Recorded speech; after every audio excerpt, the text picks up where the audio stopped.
Since 2016, I have been the go-to for everything. Small team, under 20 people, but it's all on me. Clients, employees, emails, meetings, it never ends. I didn't mean it to be this way, but now no one else steps up. They all rely on me, and honestly, it's burning me out. I've become the office superhero, except without the cool cape or superpowers. Does this sound familiar? If you're feeling like this, you're probably thinking, there's gotta be a better way. And guess what? There is. Let's talk about how you can dodge burnout, set some boundaries, and still keep your sanity. Even when it all feels like the world will stop spinning if you turn off your phone. Let's face it, being a manager can sometimes feel like you're juggling flaming swords while balancing on a tightrope. You are pulled in 1,000 different directions: clients, employees, meetings, deadlines, and somewhere in there, you're supposed to have a life too, right? But here's the kicker. If you're not careful, all the juggling can lead to burnout. And trust me, when you're burnt out, everything starts to slip. You're less productive, less focused, and let's be honest, not exactly the most pleasant person to be around. So in this video, we're going to talk about something that's crucial for every manager: how to keep that work-life balance in check and avoid burnout. I will walk you through practical tips to protect your energy, manage your workload, and still have the time to enjoy life outside of work. Because let's be real, no one ever said on their deathbed, I wish I'd spent more time answering emails. So, how do managers end up in this cycle of burnout? Let's take a closer look at the unique challenges we face every day. Managers are usually the ones who work more than others. We don't just get there by luck. Most of us got here by working harder, studying in our off hours, and being available when no one else was. That extra effort gets noticed, and suddenly you're a manager. But here's the problem. You carry these habits with you. You're used to working overtime, and now that you're responsible for even more, the workload can feel never-ending. First, there is the pressure. We're talking high expectations, big responsibilities. It's like suddenly you are expected to know all the answers, make every decision, and never miss a beat. And somehow, you're supposed to do it all with a smile. That is not sustainable. Then there is the always-on work culture. Ever get that feeling that you cannot fully disconnect even after hours? Yeah, that's because in today's world, the lines between work and personal life are blurrier than ever. You are getting pings on your phone, emails at 10 p.m., and meetings scheduled at ridiculous times. It's like, do people not sleep anymore? And let's not forget, working from home does not make it easier. Sure, no commute is nice, but it also means there is no clear boundary. 1 minute you're in a meeting, the next you're trying to eat lunch while answering emails. It's all chaos. And here's a big one for managers. You're often working on tasks you cannot just leave unfinished at 5 p.m. You know, those assignments where you have to get them done. There's no pushing it to tomorrow. So you stay late, grind through it, and before you know it, it's 8 p.m. and you still haven't caught up on your own work. Does it sound familiar? It's like, if I can get this report done, who will? Well, no one other than you. And that's the part of the problem. On top of that, there's a pressure of not having full control over everything. A lot of what we're responsible for, you cannot even do yourself. You're relying on your team to deliver, but when they don't, it's still on you. Like, my team needs to produce high-quality reports. I can review them, sure, but I'm not the one doing them.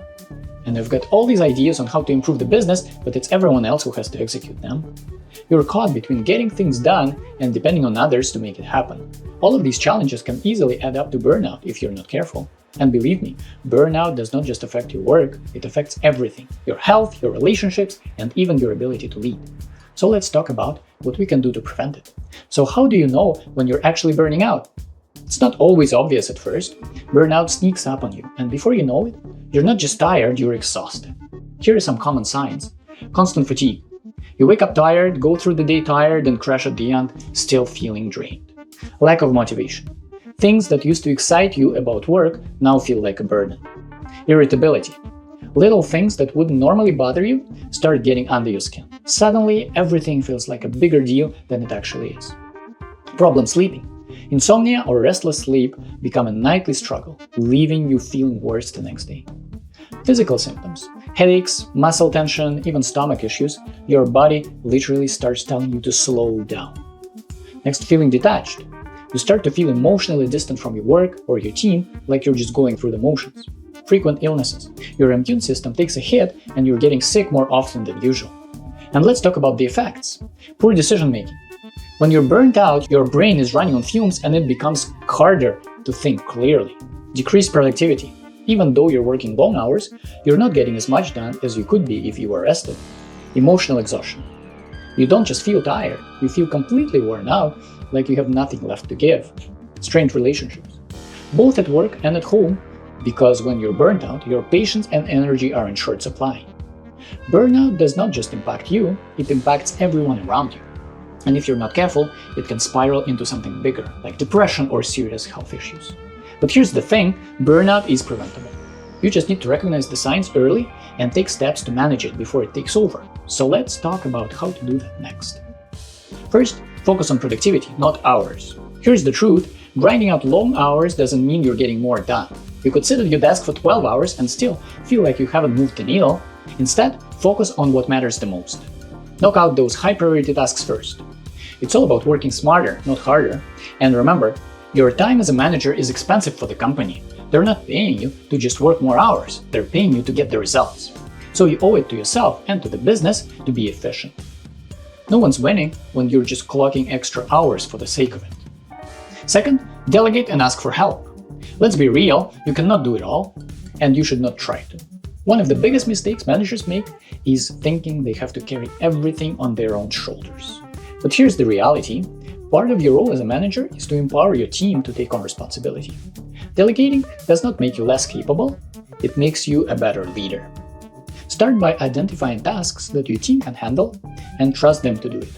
And don't just delegate the mundane stuff, give them meaningful work that helps them grow. The more you delegate, the more time you will free up to focus on high-level strategic thinking, the stuff only you can do. Plus, your team will appreciate the opportunity to step up and develop their skills.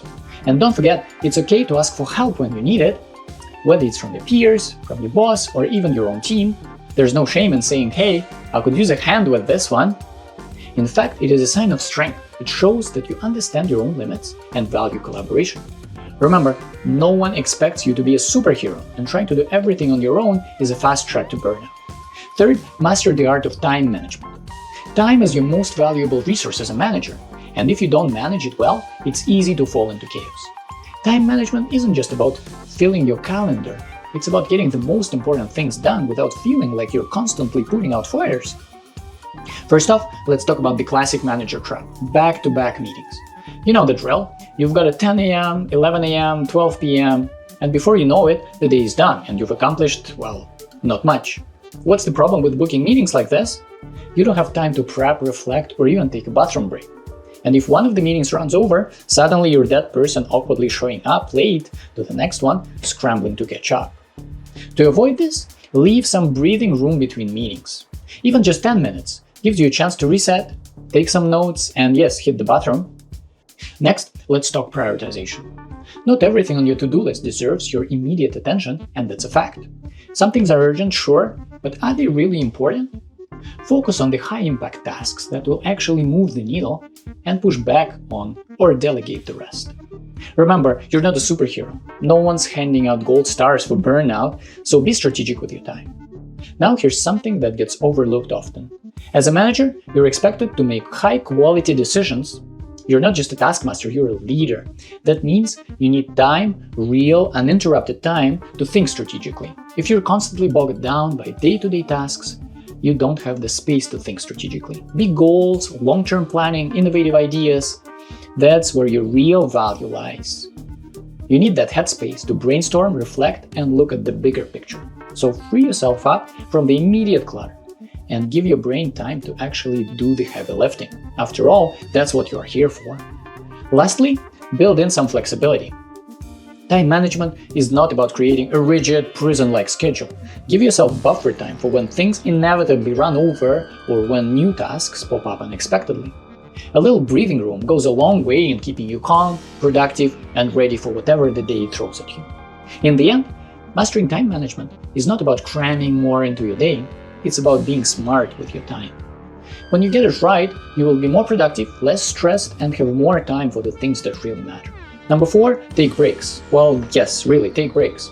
Now that you've mastered the art of time management, let's talk about something you probably keep skipping over. Breaks. Yeah, you heard me, breaks. You might think powering through without stopping makes you super productive, but honestly, it's the fast track to burnout. Taking breaks is not just nice to have, it's essential. Essential if you want to stay sharp and focused. Imagine this. Your brain is like a battery.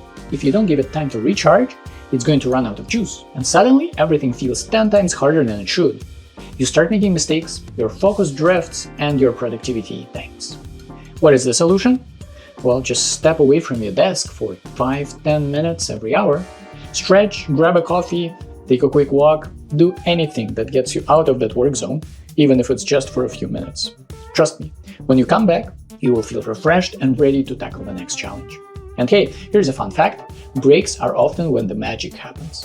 Ever notice how your best ideas come to you when you're in the shower or out for a walk? That's because when your brain is allowed to wander, it connects the dots in ways it cannot when you're glued to your screen. So give your brain a chance to breathe and you might just stumble into your next great idea. Now let's talk about lunchtime. More often than not, people skip meals because they're being productive by powering through the day. I'll be honest, it happened to me too. There was a time when I used to skip lunch for days on end just grinding away at work, but let me tell you, this is just not sustainable. Skipping meals does not make you more efficient, it makes you sluggish and cranky. Your brain needs fuel and that afternoon coffee does not count as a meal. Step away from your desk, grab a meal and give yourself a moment to reset. You'll come back more focused, energized, and trust me, your body will thank you. Take the break, eat your lunch, and watch how much better you feel tackling the rest of your day. And I know what you're thinking, I don't have the time for breaks, but let me tell you, you don't have the time not to take breaks. When you skip breaks, your productivity and focus plummet, and you end up wasting time fixing mistakes or zoning out. It's like trying to run on empty. You won't get very far. So when you're planning your day, schedule those breaks like they're an important meeting, because they are. Your brain needs it, your body needs it, and honestly, your work will thank you for it. Number 5, take time off and actually disconnect. Alright, so we've nailed the short breaks, but let's zoom out a bit, because honestly, 5-minute coffee breaks aren't going to save you from burnout if you're glued to your laptop 24/7. We need to talk about the big stuff: evenings, weekends, vacations. That's right, actual time off when you're not working, not checking in, and definitely not obsessing over your inbox. Here is the thing, when it's not work time, you need to be off, like completely offline. No sneaky emails at dinner, no quick check-ins during family time. But seriously, if you're always plugged in, your brain never gets the chance to switch off. And you're not really recharging. It's like leaving your phone plugged into the charger at 50% all night and wondering why it's not 100% in the morning. Disconnect means disconnect. And weekends? Oh boy, don't get me started. Weekends aren't for catching up on projects you did not finish last week, it's for recharging. There's a reason they exist, you know, yet how many of us have fallen into the "I'll just work a little bit on Saturday to get ahead." Saturday turns into the entire weekend, and come Monday, you are wiped. So draw the line. When it's the weekend, it's your time. No emails, no deadlines, just Netflix, hobbies, or literally anything that doesn't involve a screen full of spreadsheets. And let's talk vacation time. Fun fact, 46% of Americans don't use their personal time off. That's almost half of people leaving vacation days on the table. And for what? Guilt? Fear the office will collapse without you? Trust me, the company will survive if you're off sipping margaritas for a week. Here's a story for you. I got COVID for 23 days and guess what? They had to fend for themselves. They were much more independent when I got back. It was like the team grew muscles while I was away. PTO is there for a reason, and it's not just for emergencies, it's for you. And here's the kicker, when you actually take the time off and unplug, you come back more productive and more energized. So pack your bags, turn on your out of office, and don't even think about opening your laptop. The moral of the story? Take your time off. Use your weekends to relax, schedule those vacations you've been putting off, and when you're off the clock, be really off the clock. No work pings, no just one quick email. Give yourself a proper break and you'll be amazed at how much better you will feel and how much more you will get done when you get back. Number 6, learn to say no. Alright, let's be honest, saying no can feel weird, especially when you're a manager. You want to be helpful, you want to be the go-to person, and you don't want to seem like you're not a team player, but let me hit you with some truth. You cannot do everything, and more importantly, you should not even try. And here's the fun fact. As a manager, You're actually expected to say no more often. Yep, it's the part of the job description. Why? Because you are not just juggling your own workload, you're responsible for keeping an eye on your team's workload. You've got to make sure that neither you nor your team is drowning in a sea of yeses that don't even move the needle. Saying no isn't selfish, it's smart. Let's break it down. Every time you say yes to something that is not a priority, you are basically saying no to something that is a priority. It's like agreeing to a dozen tiny requests and then looking at the clock and realizing that your real work has not even started. And when you need to say no, keep it smooth. Try something like, I'd like to help, but my plate's full right now. Maybe we can circle back to this later, or is there someone else who can take care of this? You're still helpful, but you're also setting boundaries like a boss. Trust me, your team will get it. You don't have to be everything to everyone. In fact, saying no can actually build more respect. People will see you as someone who values their time and knows how to prioritize what matters. Plus, it sets a great example for your team. They will learn it's okay to push back too. Number 7, self-care and boundaries. Alright, let's talk about two things we love to preach but rarely practice: self-care and boundaries. And no, I'm not talking about spa days or meditation retreats. I'm talking about the real stuff that keeps you from turning into a burnt-out zombie. Let's start with boundaries. The invisible lines that save your sanity. I know, setting boundaries can feel awkward, but if you don't, people will assume that you're available 24/7. Suddenly, you're answering emails while brushing your teeth, taking calls during dinner, and your dog is giving you side-eye look like, do you even live here anymore? Here's the thing. Boundaries protect your peace. Here's how it goes down. Define your work hours, and for the love of things, stick to them. When you're off, you're off. No just one more email at 11 p.m. No quick call during your kid's soccer game. If you train people to expect that you will be around all the time, then they will expect it. So set those boundaries and remember, it's not rude, it's survival. Now let's move on to self-care. I'm talking about the basics: getting enough sleep, eating something other than coffee and adrenaline, and moving your body occasionally.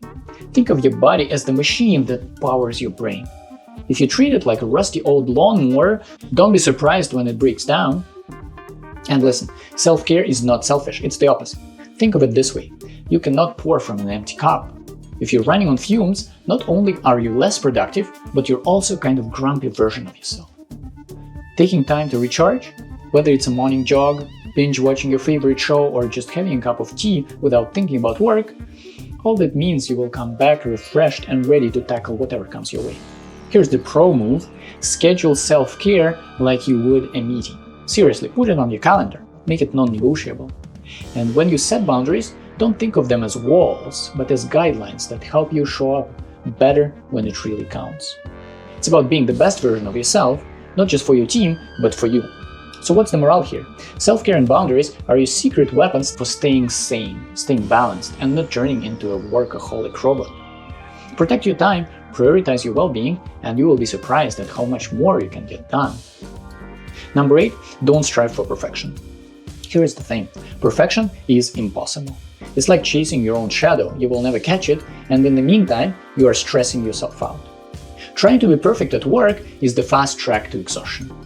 Instead of striving for this impossible standard, just focus on doing your best. And let's be real, your best is pretty darn good. Mistakes? Yes, they happen. We're human. I have yet to meet anyone who has not made at least one mistake before their morning coffee, not even in the mirror. And let's talk about what perfectionism does to your productivity. If you're tweaking every detail and revising endlessly, you're not actually delivering results. You're just spinning in circles. Here's a little secret: done is often better than perfect. Sometimes you just have to hit that send button and walk away. I mean, have you ever noticed how some of the world's most successful products were not perfect? Heck, even the first iPhone had its glitches. Perfectionism can also make you a micromanaging monster. If you're constantly nitpicking every little detail because it's not perfect, you're going to drive yourself and your team crazy. Trust your team. Let them own their work. Make some mistakes and learn along the way. You don't need to be the helicopter manager hovering over every comma. So here's the deal: aim for your best, but ditch the idea that you are flawless. Give yourself and your team permission to mess up sometimes, and this is how we all grow. At the end of the day, focus on progress over perfection and results over polish. Because you know what? Good enough often turns out to be more than enough. So stop chasing perfection, get it done, move on, and enjoy the fact that you did not spend 3 extra hours trying to get the margins right. Trust me, nobody cares about those margins. Let's quickly recap the 8 key strategies we've covered. First, focus on productivity, not hours, because putting in more time does not always mean getting more done. Second, remember to delegate and ask for help. You don't need to do everything yourself, and your team is there to support you. Then, make sure you master the art of time management. So you're focusing on the tasks that matter most and not just reacting to whatever pops up. We also talked about the importance of taking breaks. Well, yes, really, because even short pauses can recharge your brain. And don't forget to take time off and actually disconnect. Weekends and vacations are there to give you the mental break you deserve. Next up, you've got to learn to say no. Your time is valuable, and you cannot say yes to everything. It's also crucial to prioritize self-care, because if you don't take care of yourself, who will? Finally, let go of the idea that everything has to be flawless. Don't strive for perfection. Sometimes done is better than perfect. And constantly chasing perfection will only lead to stress. Here's the thing, caring about your job doesn't mean burning yourself out. Work-life balance isn't about working less or caring less. It's about working smarter so you can continue to perform at your best without running yourself into the ground. When you take care of yourself, you're sharper, more focused, and way more productive. Setting boundaries, taking breaks, saying no, disconnecting when you need to, aren't the sign of weakness. They are what will make you a more capable, productive, and effective leader. Because let's face it, you cannot pour from an empty cup.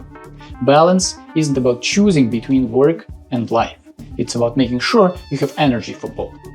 Alright, let's wrap things up. Throughout this video, we've tackled a lot, from understanding why burnout happens to practical strategies to prevent it. We dove deep into the reality of being a manager, the long hours, the constant pressure, and that nagging feeling that you've got to be everything to everyone. But here's the truth, you don't have to be.